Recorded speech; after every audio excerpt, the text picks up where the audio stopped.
Today, on You're Watching a Movie with Silas Lindenstein, it's a film club edition, holiday edition, where I am joined by comedian Jim Weber to discuss one of his favorite Christmas films, A Christmas Story. You're watching a movie with Silas Lindenstein in the theaters you find this. So Hello, everybody, and welcome to You're Watching a Movie with Silas Lindenstein. I am your host, Silas Lindenstein. Welcome to this film club edition, holiday edition, where I talk about a classic Christmas movie, A Christmas Story. I'm joined by comedian and podcaster Jim Weber. I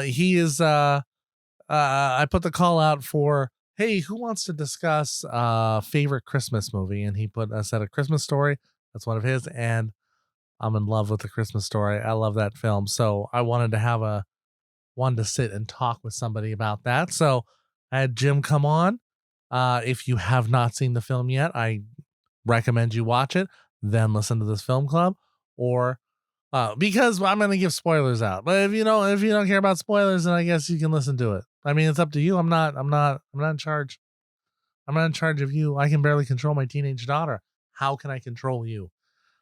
So yeah. And those of you who don't know A Christmas Story, some people are out there. I forgot to give a intro to the film in this. It's a 1983 comedy family film, 1 hour, 34 minutes, rated PG. It is based on the humorous writings of author Gene Shepard. The beloved holiday movie follows the wintry exploits of a youngster, Ralphie Parker, who spends most of his time dodging a bully and dreaming of his ideal Christmas gift, a Red Ryder air rifle.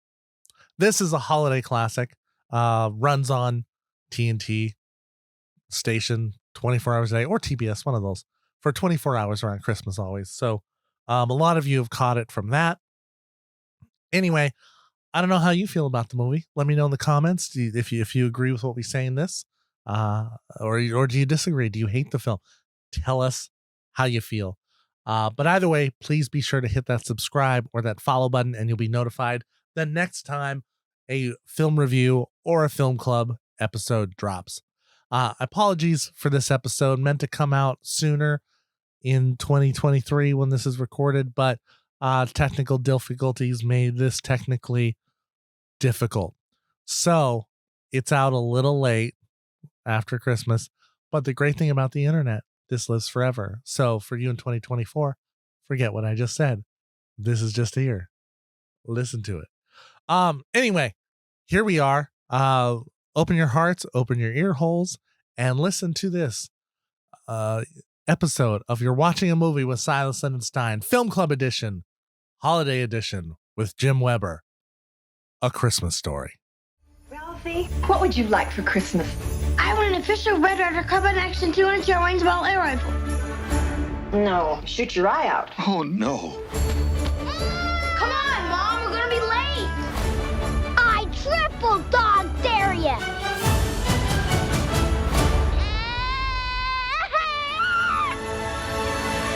What I want for Christmas. Aha! A little bribe never hurts. A lamp! Oh, wow! When all is most right with the world, Oh, you should see what it looks like from out here! the most unthinkable disasters descend upon us.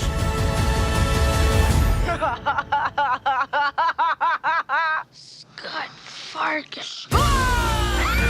Don't you give me that look. You're gonna get it. Ho, ho,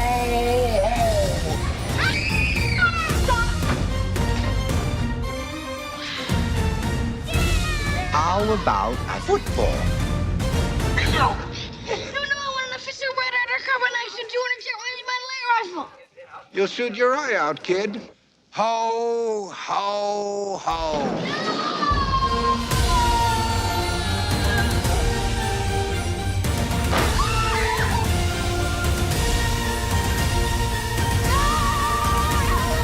Jingle bells, jingle bells, jingle all the way. Oh, what fun it is to ride in a one-horse open sleigh.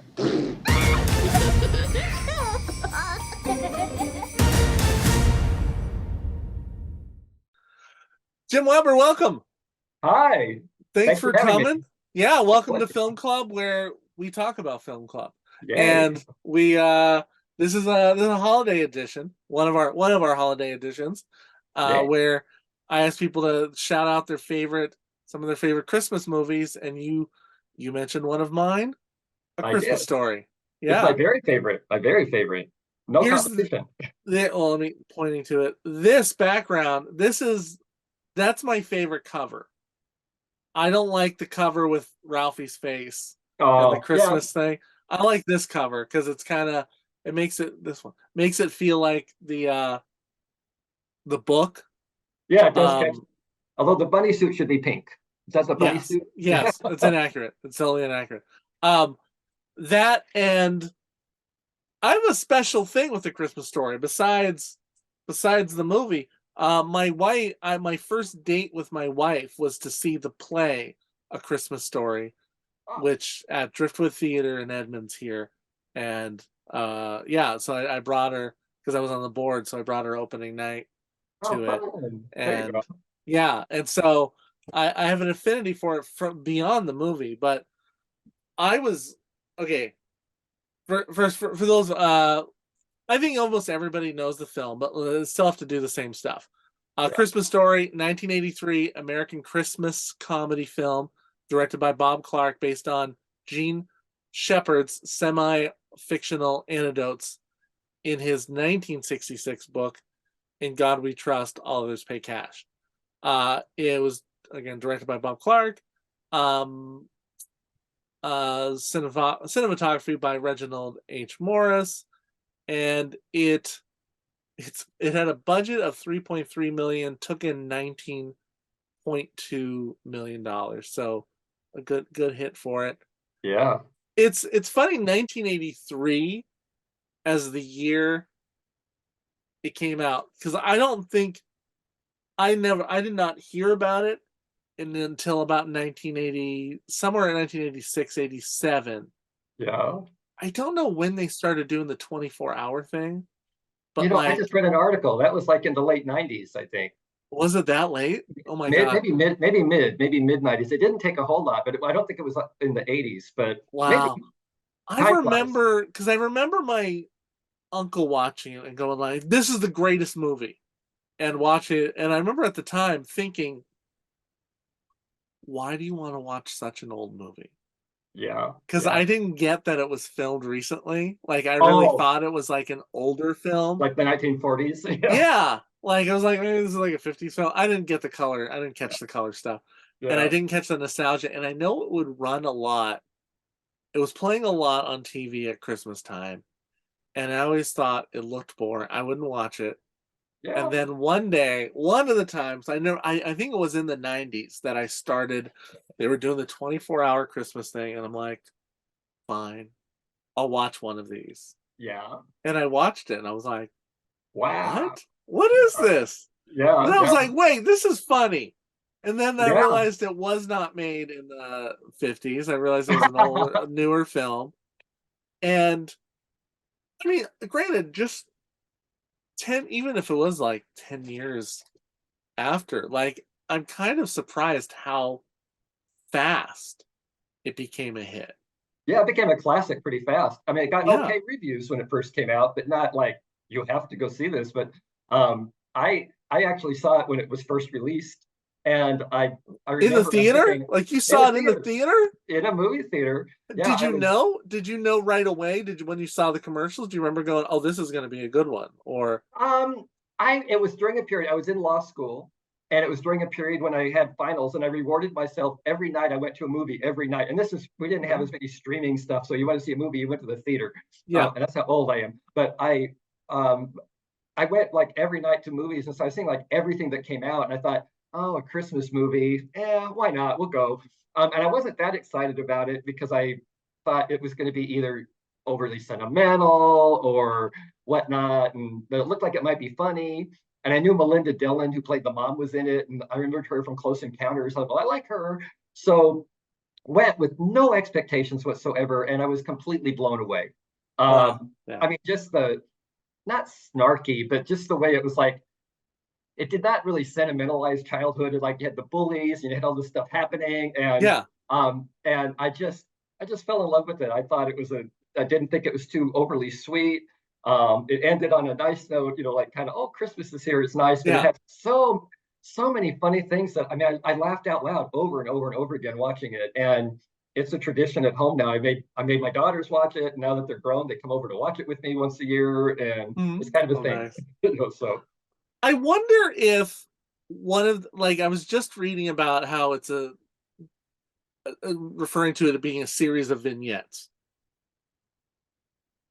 I wonder if one of the reasons it was able to draw the audience in so well on TV is that you could pop in almost any time and oh, like as long as you got one of the vignettes, you got a mhm, mini story, right? mhm, And then you could mhm. go, like, what's this whole thing about?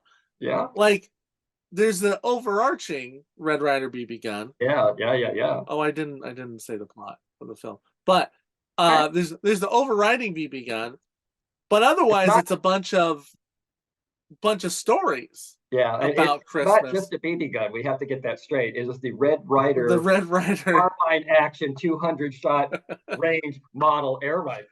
yes, You'll shoot your eye out. yeah. It'll, and I think that's what I remember. Like when I would turn it on and be like, oh, Red Ryder, oh, watch this and see a little vignette going on, and I think I had trouble figuring out like, well, what's the story about?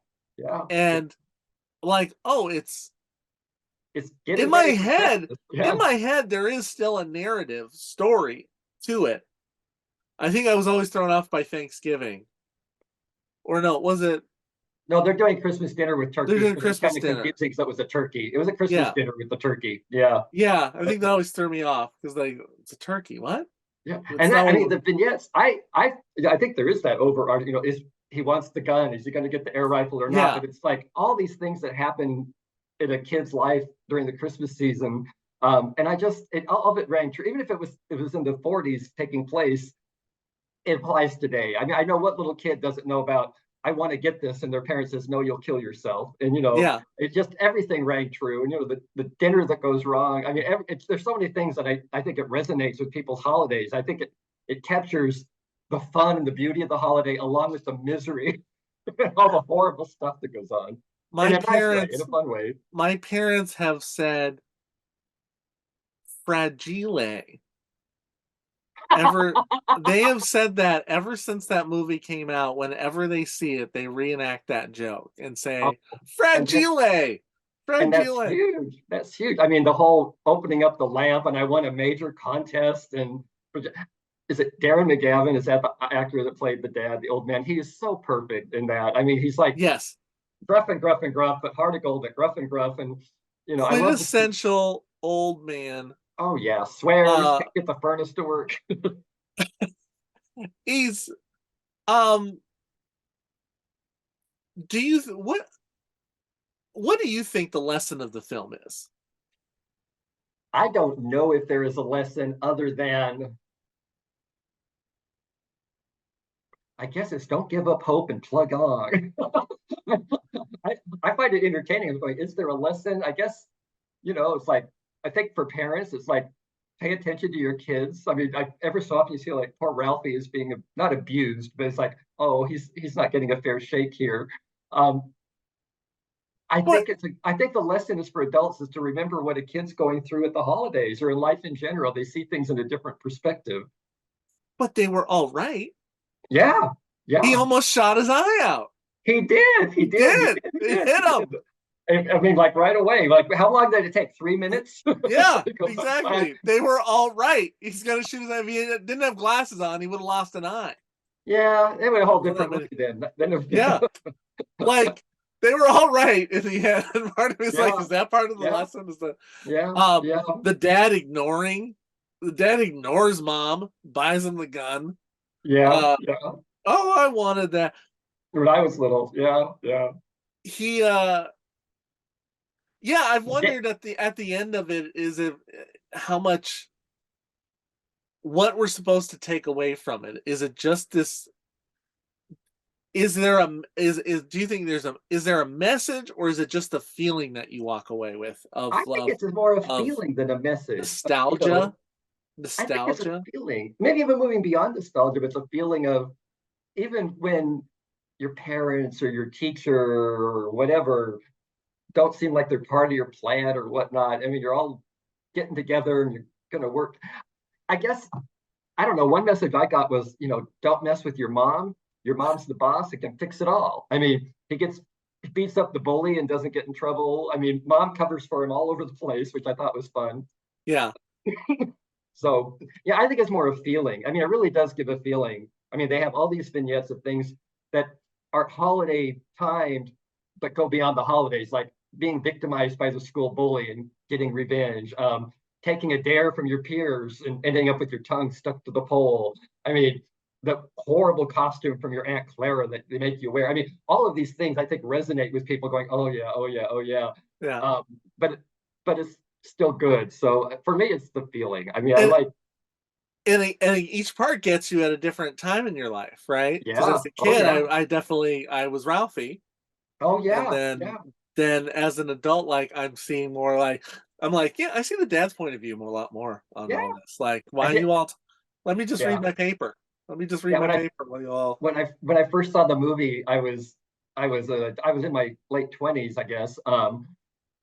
Didn't have kids yet, and the movies, I still loved it. But then once I had kids, it's like you start seeing it from all the different perspectives, which I think is really fun. And then I just think it's a brilliantly paced movie because it starts off with them looking in the window at all the toys, and it sets up like I want the Red Ryder gun. But what kid has not looked in the toy section of the catalog or in the window and gone, oh? And so that's relatable.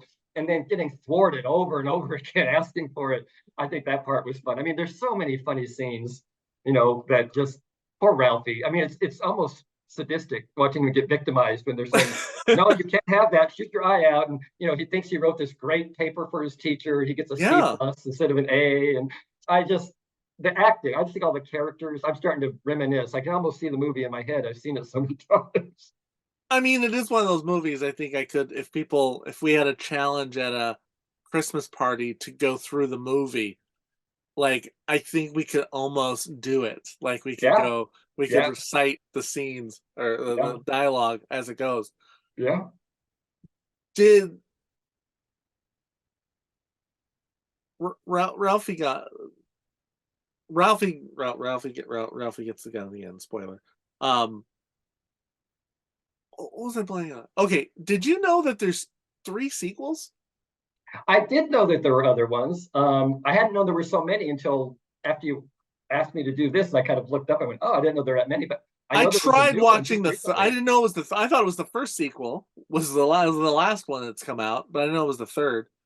I tried to watch that. I had to stop because I couldn't stand it. Oh, I haven't tried. I haven't tried yet. I should have known, but there was one first one called It Runs in the Family, released in 1994, but it was not a Christmas one. It was like the same thing, but because of scheduling, they ended up having like a different cast except for the narrator. Oh wow! And then A Christmas Story 2 released straight to DVD, and that's always a good sign. Yeah. Right. Well, I know it's so fun. You know what? Here's a problem now. They don't do that anymore, right? Since there's not direct DVD, it goes direct to streaming. The problem is also good films go direct to streaming. Some great films have done that. You can't. So you're like, just because it says, just because it's like, well, it's never been released, you don't know. The only thing is if I've never heard about this, then you're like, is it good? Is it good? Let me try it. I think between streaming and the way things are working that way, movies combined with 2020 and when theaters were locked down for so long and people just got out of the habit. I mean, I used to go to movies every week or so, and I don't go very often now because I can be at home. I can eat what I want, drink what I want, wear what I want, and I got such a good feeling. The only thing the theaters don't have for me is a guarantee. That's part of why I do press now. Why I'm press now. Is I don't know if somebody's going to have their phone on in front of me and be TikToking or scrolling through it. Just enough to irritate me. Yeah. Even if they're not making noise, that's just an irritation knowing that they're not present for Yeah. this, and I was like, "You're gonna distract me," but now you're distracting me because I'm thinking Yeah. how you're gonna distract me. Yeah, and there's something so fun about the whole audience when you hear them reacting, and I mean that's really cool. But I think people are overrated, so I kind of don't like having to do that. So I'm surprised I to will say that. say though, like comedies, like how I think it affects you. It affects Mhm. people, your perception of a film.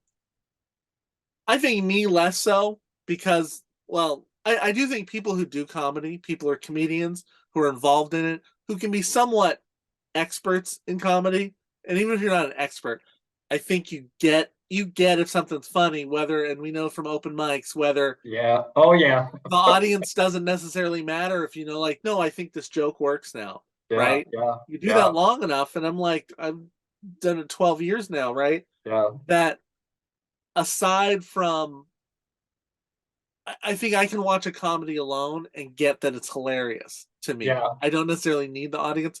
But most critics, if they're watching alone, sometimes I think they miss the humor Possibly. because Yeah. they're like, oh, they Well, just some of the listen to it critics don't have a sense of humor too, so to there's that. begin Yeah. with. Yeah, Yeah. and they need that Yeah. audience to help lubricate them a little They bit want to the get them. drama. They want open Oppenheimer. Yeah, You know? yes. So I'm like, and I will say some of my funnest experiences in the theater have been with people laughing together at the Yeah. same stuff. Yeah. It's a Yeah. beautiful thing. Really. I think my first film back with an audience was a film called Lost in the City, the Sandra Bullock thing.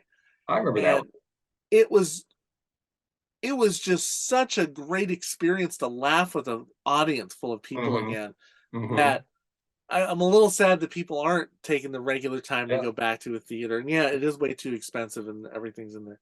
Um, I do remember the first time I saw Christmas Story in the movie theater, the audience was howling. I mean, they were howling. And when people left, I mean, people had tears in their eyes from laughing and were going, I didn't expect that to be so good. I mean, that's what I remember about seeing it the first time. People were like going, where'd that come from? That was so funny, and yeah, and I don't know who in here was I don't know that anybody was a big star in it. well, Melinda Dillon had done Close Encounters. She was a big Okay. star on stage. She was a big star on stage. She was nominated for, she was in the Who's Afraid of Virginia Woolf. I'm a drama geek. And so she had a big stage career before that. Darren McGavin had done lots of stuff, TV and whatnot. And Peter Billingsley, he was really big right then. He had a TV show that he was a co-host on, kind of, and he was doing tons of commercials. So I was almost surprised Do you he remember got what cast. show? What do you remember what the It was show? called Real People. Real People, I think, was what it was called, and it was like a pre-reality show where they would like do these little stories about real people. And he was, it was a comedy. In fact, I think maybe no, I don't think Bob Saget was one of the hosts, but it was some famous host. But he was on it a lot, and everybody loved him, and I didn't care for him. And so I almost wasn't that thrilled about going to the movie because I thought, oh, it's that kid who's so cute. But in this movie, he's cast perfectly. I mean, that's what I loved about this movie. It's cast perfectly. I mean, the mom, the dad, the side people, the teacher. I that scene in the Chinese restaurant. Melinda Dillon's laugh as the mom when she's looking at that chicken and like everything's gone wrong, but now the holiday is salvaged. It's one of my favorite scenes. And I didn't know till years later that when they used the big hatchet and chop off the bird's head, they didn't tell her she was going to do it. That's Yes. Yeah, I read about that. That's hilarious. That's the one scene that I'm like, I don't know if it would be made today. Yeah. I don't know if it looks if it becomes across racist. It is troublesome with the talking and Is it stuff. problematic? Like, is this problematic? The guy, they're all there laughing with them along with it and singing along. So I had to think. I give it a pass. I think I don't think it'll get a pass. Okay. I just because of the context and there, I think it's okay, but it's like, see, but okay, So this is one. Oh, go ahead. I was gonna say, so obviously they made sequels on it, but was that? I guess the box office says it was a mistake, but do you think it was a mistake? Like sometimes I'm like, it's a Christmas story. How can you repeat this? Is it worthy of doing? I agree. A second. I am not a sequel fan in general. I think sequels are almost a plague. because sometimes it's great. Like, okay, Godfather, there's some good sequels, Right. because they stood on their own. But so many times it's popular, like, oh, it worked, let's do it again. And it's like the Marvel movies. It's like, let's do the movie over and over again. And it's Yeah. like, I think there's entertainment value in some of those, but other ones, it's like, please don't. It's like, you've got a really good thing, now come up with a new good thing. Is my Right. preference. It worked. I felt like it worked on its own. I always like to talk about, like, examine if a movie needed a sequel. Was there anything left?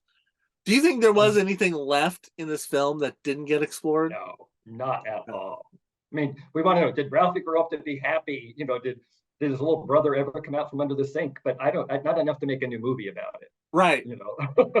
Did they ever learn Oh, to eat right? yeah. I do. Could you do you feel like, could you write your own Christmas story? Like, do you have 9 vignettes of your childhood that you think people would relate to? Not right at this moment, but I know I do. If I thought about it, I would, because I'm thinking Yeah. now a couple of things, and I might call it a holiday story and make vignettes with maybe not quite so linear, but some different holidays, because I can think of some horrible Thanksgivings. Yeah. Not horrible, but the vignettes would be good, like the frozen turkey that you didn't thaw or whatever. But although Christmas Story beats the turkey disasters of almost any other movie. I mean, the pack of wild dogs breaking into the Yeah. house, taking the turkey out. I mean, What? you can't beat that. Oh, what was your Red Ryder BB gun when you were a kid? I know what it was. I know what it was. As you know from my comedy, but your listeners may not, I was a gay little kid. Gay old man now, but as a gay little kid. And what I really, really wanted, and I do a whole comedy bit based on this, I really wanted a Barbie. I didn't want to be Barbie, but I love the clothes. I wanted to play them. I knew you boys don't. I just knew I couldn't ask for that. And unlike Ralphie, I never actually asked for it. Instead, I said I wanted Ken because I thought, well, a boy doll will be okay. Luckily, my grandmother figured it out, what I really wanted, and she gave me Barbie, and she made clothes for it. So I had that and whatnot. Relatives were horrified. They thought, you can't do that. You'll turn him into a girl. But little did they know, I wasn't a girl, but I like girly things. Yeah, I just thought the clothes were fascinating. I should have, I never became a designer or anything, but that was my Red Ryder. But I never had the nerve to ask for it because I knew the world would come to an end if I asked for that. Everybody, I think my Red Ryder was, I want to think that it was the Millennium Falcon. That I still have, like, I wanted this Millennium Falcon, like this big one that they sold. Yeah, And because my mom she heard I wanted the Millennium Falcon, and then she brought me this tiny little Millennium Falcon. And I guess I was like, no, the big one. Big one. Yeah. And like, oh, like I was sad. And so she ran out to, like, go find this giant Millennium Falcon, and she didn't get it for me. So, but I was like, I love that thing so much. I would just fly it around everywhere. Yeah. Like, because I can't think of another item that I didn't like, that I coveted a lot. I generally wanted Star Wars stuff, Yeah. but I knew some was just not gonna happen. It was probably 1967 or so. I don't remember what year this came out, but Panasonic came out with a round radio, a round transistor radio. Oh. And I wanted that so bad. They came in blue, black, and white, and I wanted one so bad.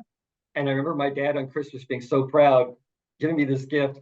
And it was God, what kind of tapes did we have then? It was like a tape deck kind of thing, but it was also, he goes, this is better than a radio. I know you like that. Like, he missed the point. It's like, okay, I kept playing music, but I still remember that, opening it up and going, and I was 10. I am ashamed of this now looking back on it, but I remember opening it and going, and like, it's Christmas before I probably looked like a spoiled brat. I got this nice gift. I'm going, this isn't what I wanted.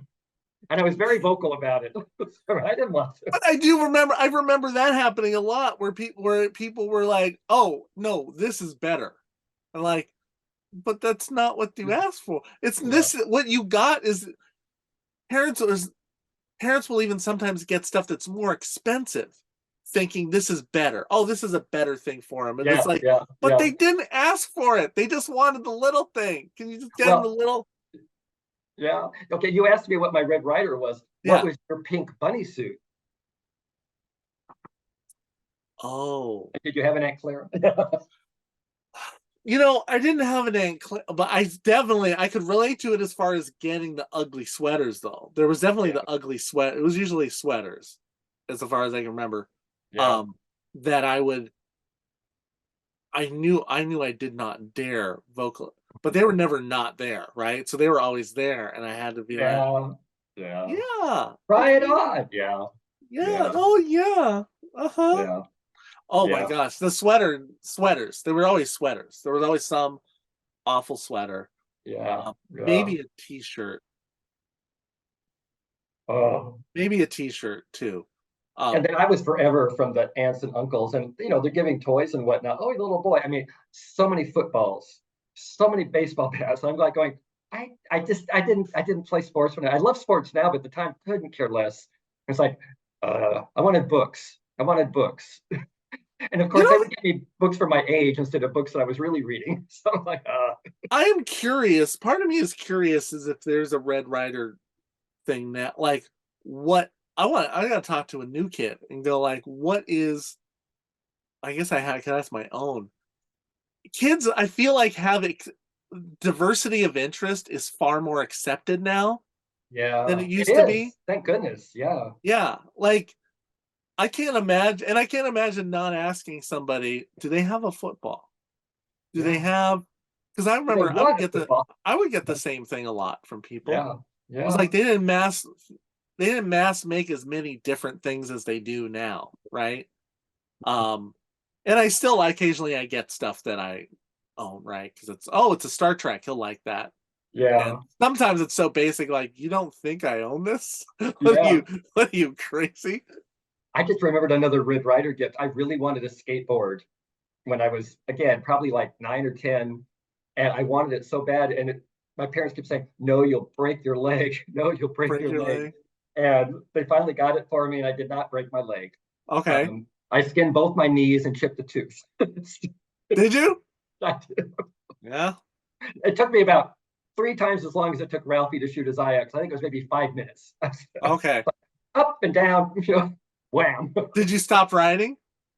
I never got very good. And skateboards, this is before skateboards got well made. They were like the little ball bearing wheels. Yeah. And any little pebble on the sidewalk, you'd come to a dead stop and go flying. Yeah. I remember. So I never got very good at it, but I got really good at roller skates. Very good at roller skates. Oh, did you? Okay. Yeah. No, I've talked a story about hitting a crack in my sidewalk on a skateboard, and I flew forward and busted up my whole. I don't know how I didn't lose all my teeth. Yeah, so I landed and it shredded my lower. I had to go to the hospital to I'm in pain thinking about it. Get a stitch, but like, yeah, like they were dangerous little things. Yeah. No wonder they didn't want. I just assumed that they were still like that. Yeah, I think they have the bigger wheels, and they've got Tony Hawk. Plasticky, yeah. They're more high tech, I guess. But okay, I just had a flash on a movie vignette of it that I liked, is because it rang so true to so many experiences I'd had as a little kid. And this how they had the running thing for Ralphie over and over again, checking the mailbox because he wanted the decoder ring that he sent away for. Yeah, little orphan Annie listening to it and figuring out and finally getting the ring. And I got the decoder ring and finding out it's just an ad for Ovaltine. I mean, how many times as a kid did you want something, and then when you got it, it didn't look like the picture? Right. Wait a minute, it's not doing like the commercial said. And that disappointment of something you really wanted, and then when you got it, it's like, and that holds true for adults. I mean, it's like I really want this, and now I have it. And like, Did you have that happen to you though? Oh, not with a decoder ring, but it was like it wasn't a decoder ring, but it was like a thing that looked like a fake wristwatch that supposedly you could send messages to people. Yes. But the only way to send a message was it had a little paper dispenser, and you could make a piece of paper and give it to somebody. I mean, and this is pre-streaming and Bluetooth. I'm sorry, we didn't even have internet then, so it's not. But I thought it was gonna be like a Dick Tracy ring. You know, you could really, watch. You could really like talk to people. Yeah, and it wasn't. I can't remember exactly what it was, but I did a similar one because they were all in the back of these comic books or something. That they'd have this list of things that you could send in for, kind of like the monkeys, like the growing monkeys, right? Yeah. Oh yeah, That sea monkeys. Sea monkey. That might be my. That was my a disappointment. That was a Dakota ring. Sea monkeys. Can we talk about sea monkeys? I ordered They a did couple. not wear crowns. They did not. No. I don't even know what they are. I think are they kelp? What is it? They're brine shrimp. Brine shrimp. Yeah, so you can grow them and feed them to something like other fish or something. But I think I bought 2 of those things like that they sell with the sea monkeys before I was like, well, this is horrible. Yeah. I'm not spending at least ant farms kind of worked. Ant farms worked. You could see the ant going through it, but those always had unhappy endings. But yeah, you can't put them in the window in the sun. Yeah. Ants in your house. Or ants in your house. What are that. Oh. So okay, with A Christmas Story, is this a movie that you I always ask people what is this a movie you share with? How do you know who to share this with? Are there people that you don't? I do not limit it. If I'm talking about movies and people say, I want to see a good movie, whether it's holidays or not, this one may come to the list. Definitely when it's around the holidays, but I push this one to everybody I know, and nobody's ever come back and said I didn't like it. Some people don't love it as much as I do, but most people really like it that I've talked to. I just find it hard sometimes with movies like this to find people that haven't seen it yet. There are a few. You have to find younger people sometimes. What age do you think? What age do you think they're ready for it? Because obviously it depends on the kids. My first thought was going to say 10 or so. Think that early? But my grandson is 6. I think he would enjoy this movie. We haven't watched it with him yet, but I think he might not get all the nuances and stuff, but I know he would love the bully getting beaten up. He would love the tongue on the ice. I think he would get a kick out of it. He might not understand, the timing of it, but I think 6 might not even be too little. Okay. But I think 10's safer. But I'd recommend it to everybody. I used to, before one of my past jobs, I used to do a lot of training in different workplaces. And as an icebreaker, when I would get going, it's okay, before we get going, I want to get to know you. Everybody tell me your favorite movie. I said, because this way I can get, good movies I want to rent. And it was on a regular basis, somebody would say A Christmas Story as their favorite movie. It happened regularly when I did that exercise. And I didn't name it, some other people did.